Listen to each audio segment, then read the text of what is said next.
Ang San Miguel guard nga ba na si Chris Rosales ay ite-trade na ng San Miguel Beermen.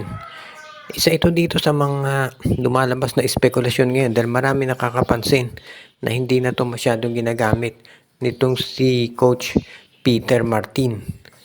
Kung sa bagay, sabi naman ng iba, baka pagbalik ni Coach Leo Austria ay gamitin na ito si Chris Rosales.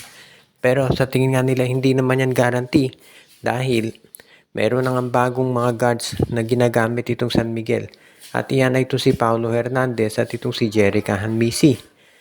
Marami nga nagulat nung sabay ginamit itong si Jerica Hanmisi at si Jay Perez. Pero mukhang okay naman yung nagiging transition ng San Miguel at ginagamit nilang point guard itong si Jeric. Off the bench naman itong si Paulo Hernandez at nandiyan pa syempre ang veterano na si Chris Ross.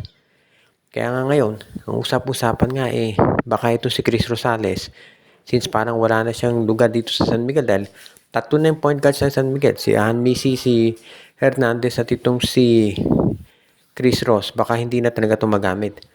So baka i-trade na to ng San Miguel Beermen. Kung sa bagay, hindi na nakapagtataka yan.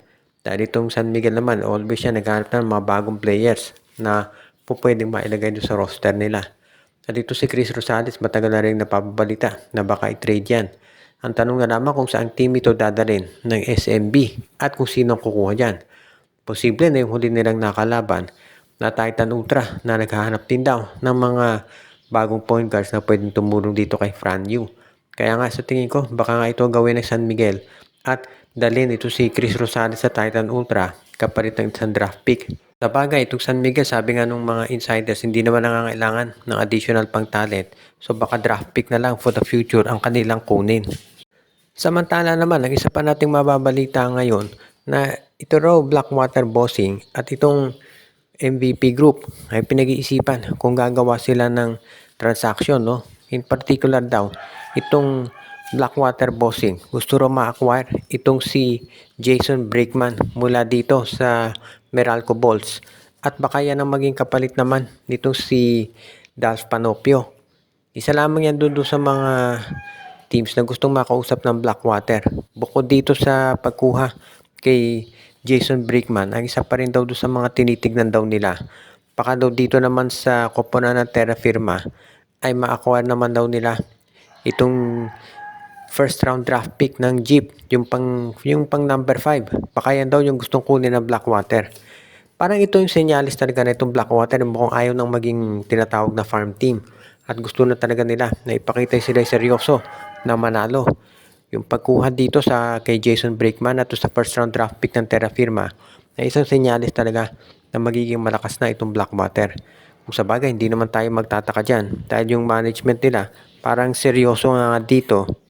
Dahil ang daming mga trade offers para dito kay Cedric Barefield na tinagihan nila mas kinagaling dito sa SMC at do sa MVP Group. Kaya nga sabi nila mukhang seryoso na talaga itong koponan ng Blackwater Bossing dito sa balak nila na maging isang malakas na koponan. Pero syempre, kinakailangan nating tignan muna sa bandang huli kung ito nga'y mangyayari. Dahil hindi madali na bumuo ng isang malakas na team dito sa PBA. Lalo na kung limitado yung budget mo at yan talaga yung nagiging problema ng mga ilang mga teams dito sa PBA. Kaya tignan natin kung makukuha nga nila itong si Jason Brickman at yung first round draft pick ng Terra Firma Jeep.